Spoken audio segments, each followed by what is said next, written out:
6 महिन्यापासून या 65 इमारतींमध्ये जे डोंबिवलीतले रहिवासी आहेत ते त्यांच्या चुकीमुळे नाही तर इतरांनी केलेल्या चुकांमुळे या संकटाला सामोरं जावं लागतंय।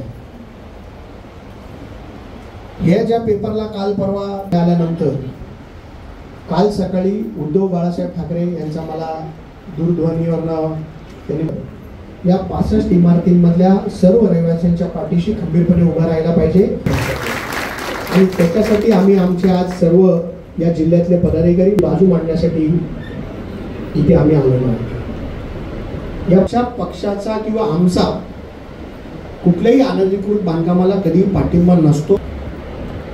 त्या उभ्या राहिल्यानंतर लोकांनी रेरा या रहिवाशांना लोन्स दिले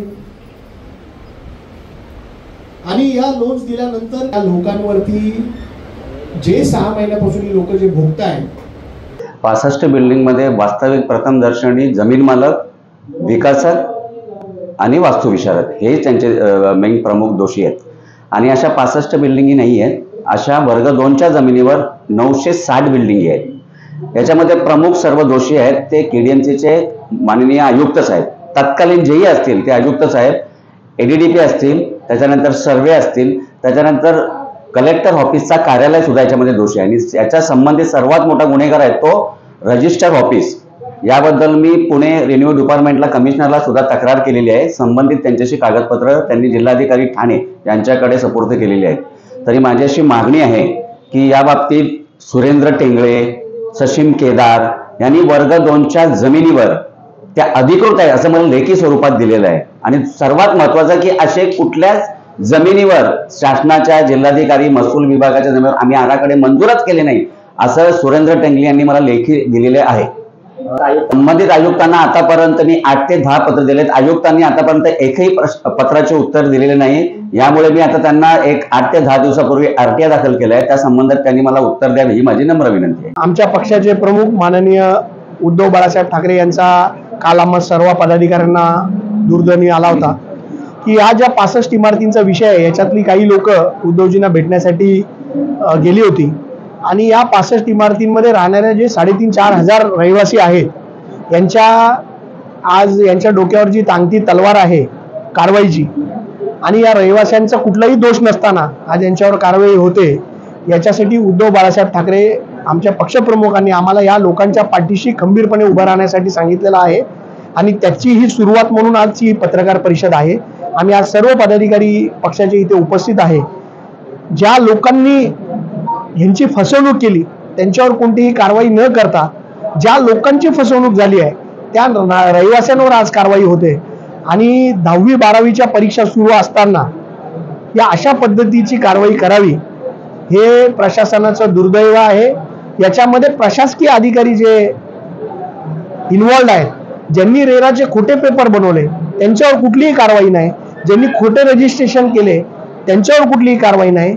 याच्यात इथल्या स्थानिक नेत्यांचा त्यांच्यावरती डोक्यावरती वरदास्ता आहे म्हणून त्यांच्यावर कुठलीही कारवाई केली जात नाही।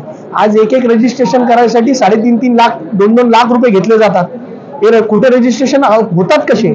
आणि याच्यासाठी मला फक्त एवढंच सांगायचं आहे की या रहिवाशांच्या पाठीशी शिवसेना उद्धव बाळासाहेब ठाकरे खंबीरपणे पक्ष उभा राहील आणि या लोकांवर कुठलीही कारवाई होऊ नये त्यासाठी जी रस्त्यावरची लढाई असेल ती आम्ही लढू, त्याचबरोबर न्यायालयीन लढाई देखील आम्ही लढू आणि उद्या आमचे महापालिकेचे आयुक्त आहेत त्यांची देखील आम्ही या विषयासाठी सर्व पदाधिकारी भेट घेणार। आदित्य ठाकरे भेटायला जाणार आहेत मुख्यमंत्र्यांना यावर? हो, आमच्या पक्षाचे नेते आदित्य ठाकरे साहेब हे वेळ घेणार आहेत मुख्यमंत्र्यांची आणि या विषयासाठी आम्ही मुख्यमंत्र्यांची देखील भेट येत्या काळामध्ये घेणार आहोत। बघा, या लोकांच्या पाठीशी उभं खंबीरपणे राहण्याचा निर्णय आम्ही पक्षाने आमचा घेतलेला आहे आणि कुठलीही जेव्हा कारवाई होईल त्याला सामोरं जाण्यासाठी आम्ही सगळे तयार आहोत। शेवटी आमचा पक्ष नागरिकांसाठी आहे आणि नागरिकांवर अशी जर कारवाई होत असेल तर आम्ही पक्ष म्हणून या नागरिकांच्या पाठीशी जिथे जिथे कारवाई होईल तिथे आम्हाला बोलवलं जाईल, तिथे आम्ही या लोकांच्या पाठीशी खंबीरपणे उभे। डॉक्युमेंट जे बघा, रेराचे डॉक्युमेंट्स ज्यांनी बनवले, ज्यांनी महापालिकेचे खोटे स्टॅम्प बनवले, ज्यांनी रेराचे कागदपत्र खोटे बनवले, ज्यांनी खोटे रजिस्ट्रेशन केले, या केसमध्ये अशा एकाही व्यक्तीला अजूनपर्यंत अटक झालेली नाही किंवा कारवाई झालेली नाही। किंवा त्यांनी बनवलेले खोटे स्टॅम्प अजून जमा केलेले नाही. म्हणजे तुम्ही विचार करा, याच्यामध्ये ही कारवाई फक्त दाखवण्यासाठी केली जाते का? हा आमचा प्रश्न आहे. आणि प्रशासनाला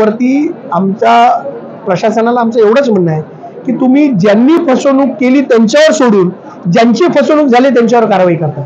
हा मुद्दा मूळ आहे. त्या बिल्डिंग मध्ये काम करणारे लेबर, त्या बिल्डिंग मध्ये काम करणारे इलेक्ट्रिशियन, अशा नावाने त्या 65 लोकांची लिस्ट आहे. मी ती तुमच्याकडे आज देईल, माझ्याकडे ती डॉक्युमेंट मध्ये आहे. पण ज्या अधिकाऱ्यांनी याचा मागे तपास केला होता त्याच अधिकाऱ्यांनी सांगितलं की याच्यामध्ये एकही बिल्डर नाही. तुम्ही जर त्यांची पार्श्वभूमी तपासली तर तो लेबर आहे किंवा तो तिथला इलेक्ट्रिशियन आहे किंवा तो तिथला प्लंबर आहे, त्यांच्या नावावरती या बिल्डिंग रजिस्टर्ड आहे. म्हणून माझी एवढीच विनंती आहे की हे सगळं रॅकेट ओपन झालं पाहिजे. या लोकांवर ज्यांच्यावर अन्याय झालाय त्यांच्यावरचा अन्याय दूर झाला पाहिजे, एवढीच आमची मागणी.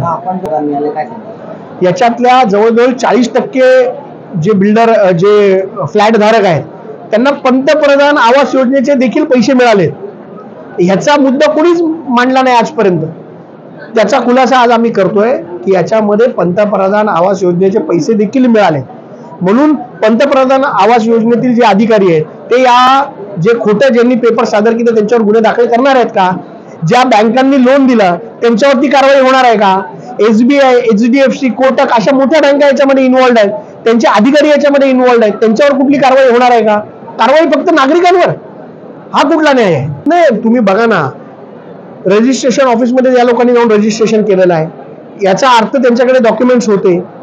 म्हणजे खोटे रजिस्ट्रेशन झालेत ना, जे रजिस्ट्रार आहेत त्यांच्यावर पण कारवाई व्हायला पाहिजे. ज्यांनी खोटे रजिस्ट्रेशन केले 3-3 लाख रुपये घेऊन रजिस्ट्रेशन करतात. माझं एवढंच म्हणणं आहे की या सगळ्या मुद्द्यांवरती आम्ही प्रशासनाला धारेवर धरणार आहे आणि या नागरिकांच्या बाजूने खंबीरपणे उभा राहणार.